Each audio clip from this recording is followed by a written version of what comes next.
Got it. 259, and we are reconvening with the Board of County Commissioners meeting for this January 9th. We're in the dark, but we've got recording capability and access to our staff members, so we're going to proceed on. And the next item is 4C, the services agreement with King County to fund Switches on campaign. Becca Harvey, Climate Mitigation Senior Program Manager, to present. Good afternoon, Commissioners. This is just very funny timing, and I'm trying not to laugh at the switch is on, switch is off. The Thurston Climate Mitigation Collaborative, which consists of the county in partnership with the cities of Lacey, Olympia, and Tumwater, have agreed to advance a residential energy efficiency and electrification campaign as one of the priority regional initiatives for 2024. This was selected as a priority because it aligns directly with actions in the Thurston Climate Mitigation Plan, and because it addresses the largest source of greenhouse gas emissions in Thurston County, which is residential energy use. We now have the opportunity to accelerate the implementation of this regional initiative by joining a tri-county partnership with King and Pierce counties and the county seats in each to launch a Switches On campaign and decarbonization navigator platform. Switches On is an existing web platform and consumer education campaign focused on home electrification and energy efficiency, which has been serving California since 2019. The website includes educational resources about electric heat pumps and electric appliances and other technologies and their benefits.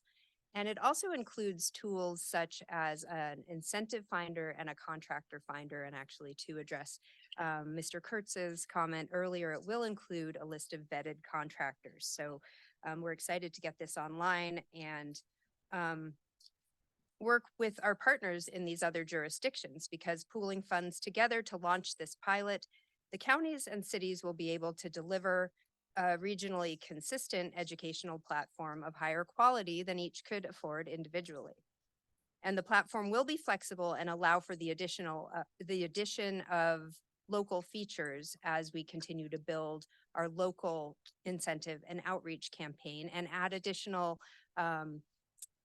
services such as a technical advisory support service to really hold people's hands and give them the technical information to navigate this complex landscape and make the switch to electrification in their homes.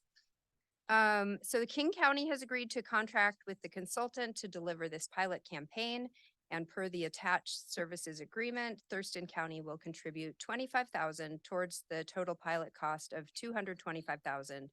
The contribution will be paid out of the existing Thurston Climate Mitigation Plan fund in the county budget.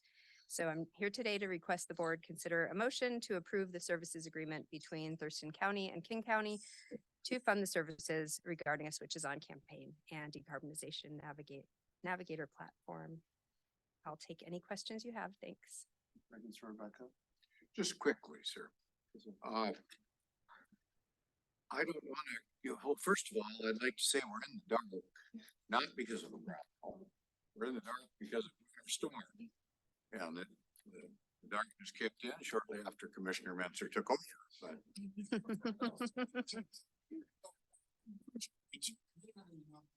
I'd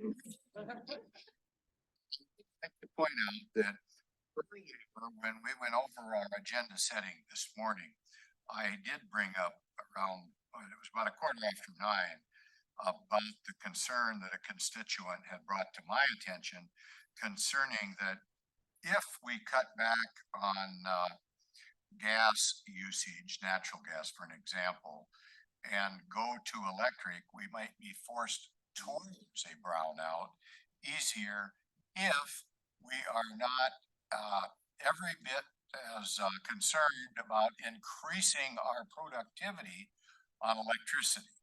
So it has to be a balanced approach. And I think I speak in favor of this, though, because I do feel that we can always do better.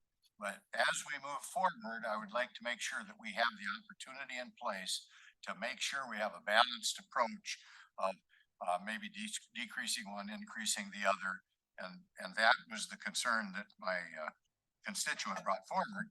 And I think that, Mr. Kirk made some real good points, that we need to follow that balanced approach from both ends. So thank you very much for your work on this, Rebecca.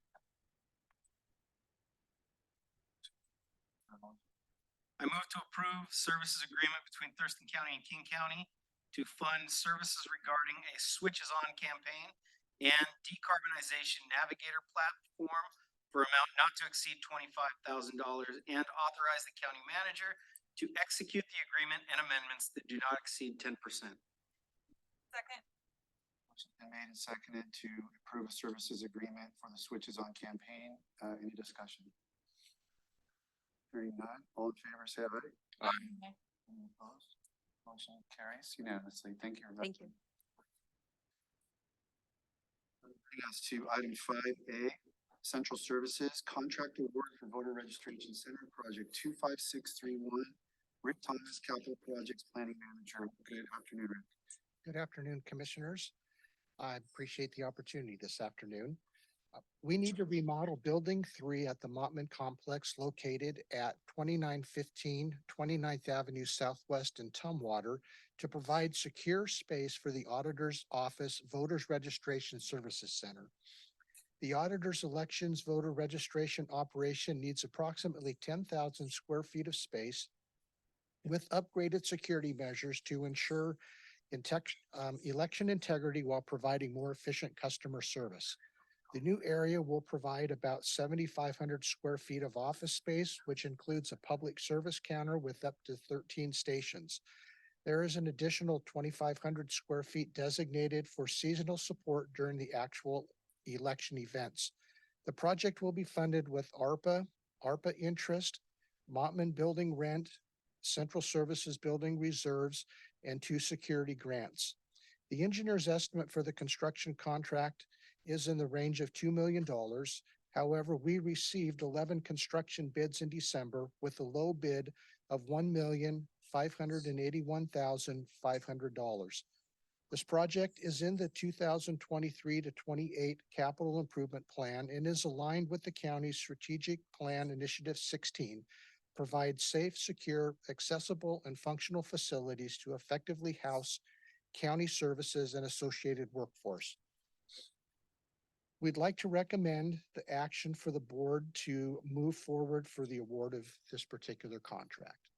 If you have any questions, I'd be happy to answer them.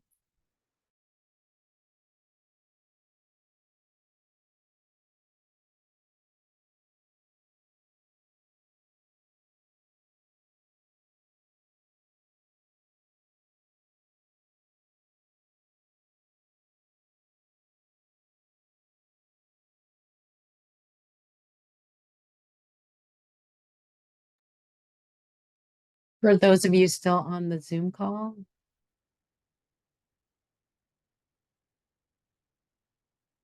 I believe the UPS in the media room was only meant to last for 5 or 10 minutes. So this may be the end.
unmute.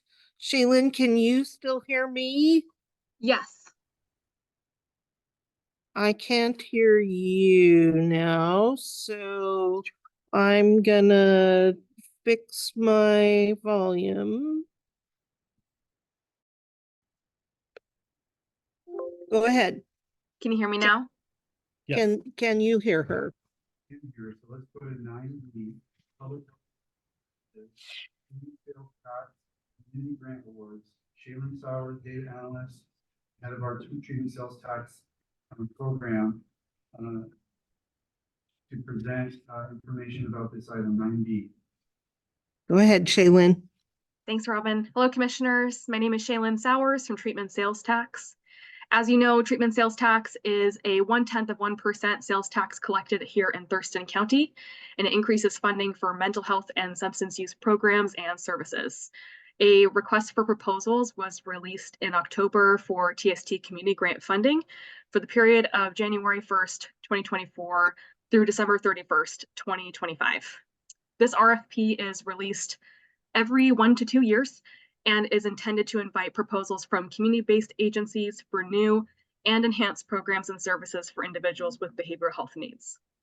So TST ended up receiving 24 total proposals, and a review panel of subject matter experts and TST advisory committee members reviewed these proposals and made recommendations to fund the following: the Providence Southwest Washington Foundation for their mobile health clinic, Monarch Children's Justice and Advocacy Center therapy program, Family Support Center of South Sound's Housing Support for Families and Treatment Corps program, and Catholic Community Services to establish a new adult behavioral health program.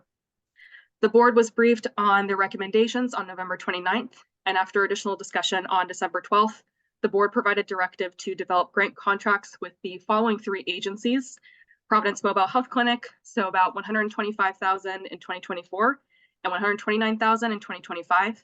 This is to provide outreach to individuals experiencing homelessness and coordinated care for mental health disorders, substance use disorders, and co-occurring physical health problems. Interfaith Works Navigation Team, $116,000 in 2024, $119,000 in 2025 to provide case management and mental health services to individuals experiencing homelessness, focused on individuals referred through the Right of Way initiative. And the Family Support Center of South Sound for their housing support for families in treatment court. So $73,000 in 2024 and $78,000 in 2025 to provide intensive case management and housing search support for families involved in Thurston County's treatment courts. This totals to be approximately $643,000 across the 2-year period. So today I'm asking the board to move to award treatment sales tax community grants to these agencies and authorize the Director of Public Health and Social Services or designee to enter into contracts with these agencies. And a press release and post on social media will communicate this information to the public. Okay, any questions for Shaylin? Hearing none, is there a motion? I move to award treatment sales tax community grants for a combined total of $642,995 for the period from January 1st, 2024 to December 31st, 2025 in the following amounts: Providence Southwest Washington Foundation for $125,330 in 2024 and $129,090 in 2025. Interfaith Works for $116,966 in 2024 and $119,472 in 2025. And Family Support Center of South Sound for $73,878 in 2024 and $78,258 in 2025. And authorize the Director of Public Health and Social Services or designee to sign the contracts and any amendments that do not change the dollar amount or duration by more than 10%. Second. Motion been made and seconded to approve treatment sales tax community grant awards. Any discussion? Yes, first I saw Commissioner. I guess I'm not gonna opine on this very long, but I would like to point out that at 9:55 this morning, during our agenda setting, I did have additional information, and we're in a time restraint right now, so I won't go into that. And I'm very much in favor of supporting all of these organizations, but there was limited amount of money available. And so that was my concern over the last 2 days as we discussed this. And my concern was that I wanted to follow the treatment sales tax committee's recommendation. And so that is why I'm opposed to this, not that I'm opposed to any of these groups, but it's just the way it's panned out this time around. That's it for me. Thank you. I was outvoted as well as Commissioner Edwards on this. I was also in support of the treatment sales tax advisory recommendation based on the number of applicants, the reduced number of funds that came through. However, I believe that the funding should go out, and that's why I will be voting in favor of it, and will respect the majority of the board's decision for the organizations that they chose. It wasn't my first choice, I guess I'll say, but I do believe that the funding should go out to these organizations that are providing services as soon as possible. I have a comment to add to that. I just want to say I also respect the treatment sales tax advisory committee's recommendations and am committed to follow-up conversations with committee members to see how we can streamline this process and make it more effective in the future. I just like to say it's great being part of a board that is so respectful of each other's opinions. It worked so good getting through our discussion, so it's been a fun exercise. Nice. So, with no further discussion, call for the vote. Let's do a roll call vote on this. Sure. Commissioner Klaus. Aye. Commissioner Edwards. Nay. Commissioner Fortier. Aye. Commissioner Mejia. Aye. Commissioner Menzer. Aye. That motion carries 4-1. And so we have item 9B covered. Thank you, Shaylin. There's 2 more items of business. So let's go to item 6A, community planning and economic development. Supporting with the public community for status plan conversion for update $1 million. Associate planner from CPAD. I think that's you. That's me. Welcome. Good afternoon. Looks a little more like evening, but yes, it is still good afternoon. I'm Dana Bowers. Thank you for the introduction, Commissioner Menzer. I'm an associate planner with community planning and economic development. I'm here today to request that the board set a public hearing for the forest land conversions code update on February 6, 2022. This code update was added to the official development docket in 2021 and as item A25, and it was to amend the forest land conversion ordinance and review tree protection standards. The goals of the update were to align the code to current county policies, to incentivize the retention of large trees, and to increase flexibility. This code repeals and replaces chapter 1725 and amends small sections in titles 13, 14, 20, and 26, and it creates a new chapter 1727. The Planning Commission held 2 work sessions, followed by a public hearing on August 16th, prior to recommending approval by a vote of 5-2 on September 20th, 2023. The board held 2 briefings and requested moving the proposal forward to the hearing on November 29th. Upon setting the hearing today, staff will follow guidelines for public noticing. That concludes my comments, and I'm available for any questions. Just real quickly, all we're doing today is setting the public hearing. That's okay. Move to set a public hearing for Tuesday, February 6th, 2024 at 3:30 p.m. or soon thereafter if the matter may be heard at 3000 Pacific Avenue, 110, a public comment on A-25 forest land. Meeting session instead of public hearing, February 6th. Item 25, usually discussion. Call for the vote. On to the Aye. Final business item.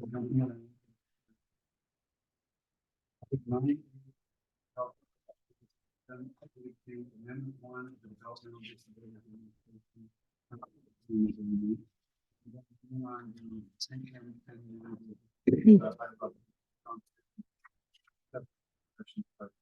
For the public's benefit. Yes, so this item is a contract with the Washington State Department of Social Health Services to increase the grant funding that comes to the county in support of citizens with developmental disabilities. The money is, the contract is increased by $1.4 million for a new total contract of $7.9 million, which the county will use to support people in training and assistance in job search and other items that will enhance their lives. So the period of performance is from December 31st of 2023 through June 30th of 2024. And we seek approval of the board for this contract. Any questions for the county manager on? Yeah, go ahead. I don't know if it's a question, it's more a statement because we did go over this earlier today and maybe a week or so ago as well. But really what this boils down to is this 1.4 million is going to add what we're already getting. This is money coming in to assist those challenged individuals where Mark administers that program. And that program is all about helping those folks. And this basically just continues the service, even though we're faced with this inflationary problem with all of our expenditures.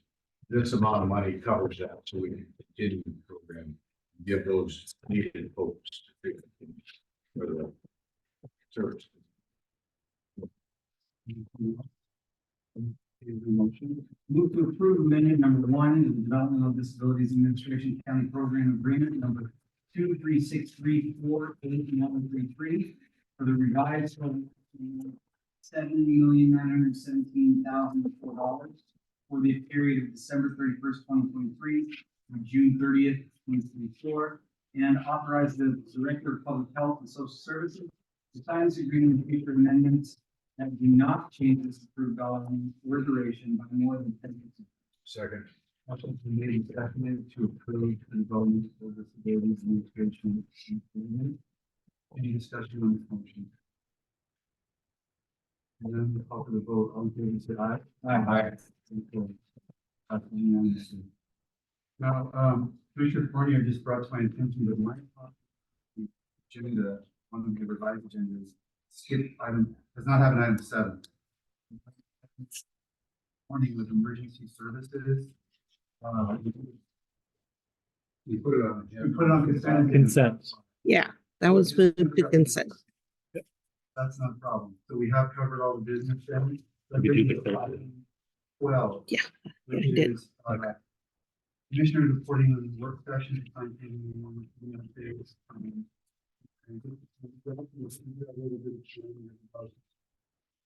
We've got a few minutes to figure out the Board of Health. We have a plan forward for that.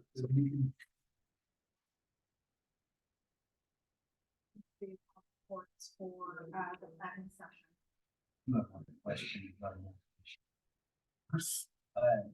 And it would be the commission to interview county managers. Is that that's kind of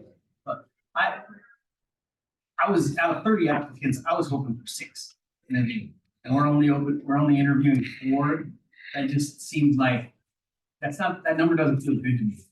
Like, and I was hoping that I could persuade us to have 6 to interview. Maybe we could throw 2 more on there. It's just 6 seems like a better number to me with the amount of applicants that we got. There's really no rhyme or reason other than that.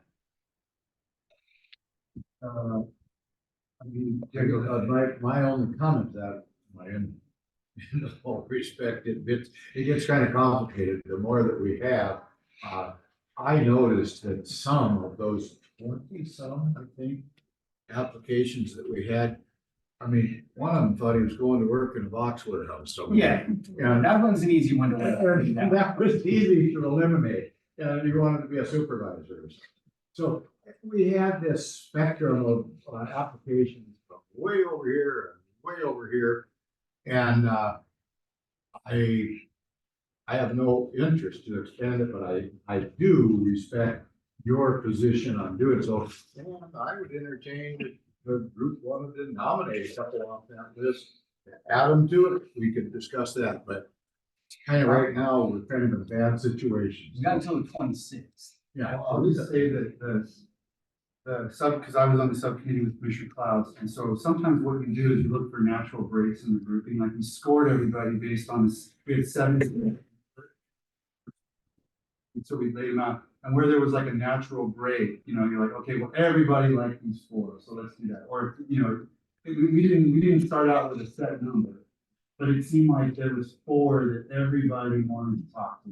And then there was, if we had to pick a 5th or 6th, it would have been kind of a little bit like there was kind of a cluster at that point. It wasn't a clear 5th or 6th, is my recollection. There were 2 or 3 others, and you know, so we just kind of picked that natural breaking point in the way they laid out, but it's not necessarily, that's not the science or anything, so it's certainly. And it's not science what I'm suggesting either, and I'm not gonna die on this hill, I just like, I don't know, 6 feels better to me. When, you know, we're interviewing 18 people for a PIO position, you know, or. Who's interviewing 18 people for a PIO? Yeah, I mean, I think it was a reflection of the strength of some of the candidates at the top of the pool. It seemed like such a strong top of the pool that I think we felt like I don't know, Commissioner Fox, if I've got it wrong, let me know, but it felt like to me like, one thing I was interested in getting it done as quickly as possible, and the more people you add, then you have more schedules to coordinate, and then it was more or less, it was more of like, you know, maybe it's gonna get kicked another 2 or 3 weeks because somebody's not available on the day. I mean, it just felt like we got 4 strong candidates at the top. Let's see how fast we can get them in so we can get the decision-making process moving. Yeah, I'll add to that a little bit. Just kind of echo what Commissioner. These top 4, everyone was accurate, and also I think the thought process for me was these 4, everyone likes them. There are 2 or 3 that were pretty close to that level as well. So let's get these 4 interviewed first, and then have further discussion about if we wanted to pick up those 2 or 3 people that looked really good, but they weren't like in our top 4 when it comes to the scoring that we did. So I'm open to adding more interviews. I think at this time it makes sense to go ahead with 4 and then have further discussion. But I do agree with you, Commissioner Fournier, that for a position like this and with how many applications we got, we should really talk to probably more than 4 people, potentially, because you can't really tell everything about a person based on their application. So having those extra conversations might be beneficial, but I think where we were at with it is let's do these top 4, do the scheduling like Commissioner Lindsay said, and the scoring and the other things. So I'm open to either. I guess if there's, you know, the natural break thing, I get it, that makes sense, I can buy that. But if there's a 5 and 6 that were close, I don't know, 6 seems to be my magic number, but if there's not a 5 and a 6 that are close, then that makes sense too. So just. So we can certainly, we can bring up the scoring sheet. I have that. And take a look at that and see if there's, I mean, it's totally up to you how you want to go forward with this.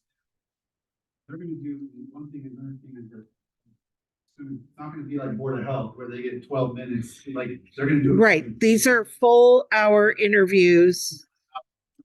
1 hour per 2 person. different panels. And Yeah. I wanna make sure that it can be contained in a day.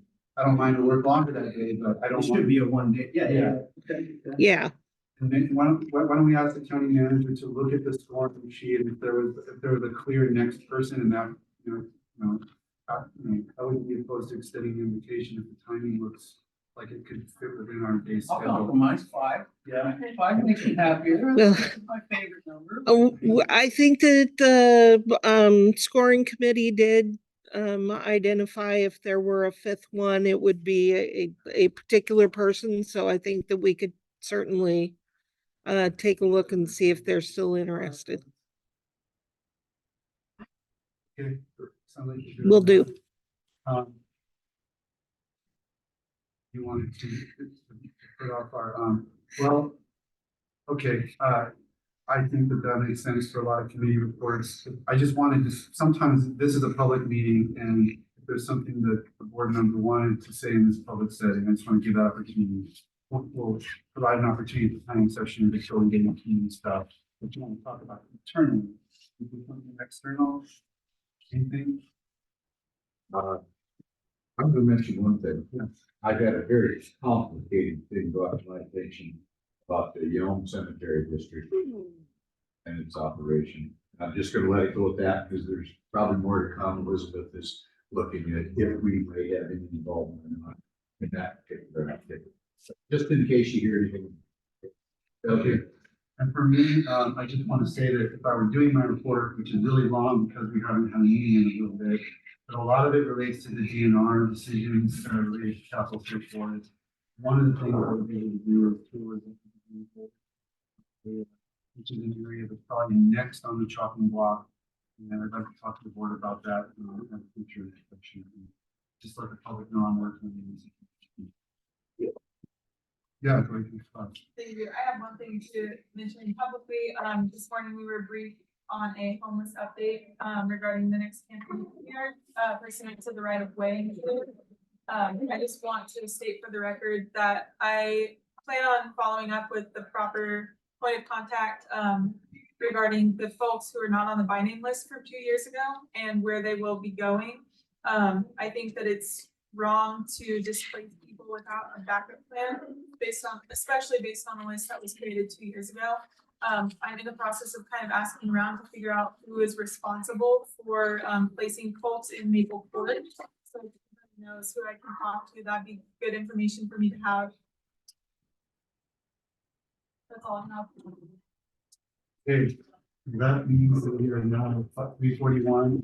Well, I'm sorry, could I just say, how much I appreciate staff, and the board, of course, but, for pulling together, keeping this meeting going, and especially to Carly and Katie, who it's their first time clerking, and, it's got pretty extraordinary. So thank you very much to everyone who made the meeting happen.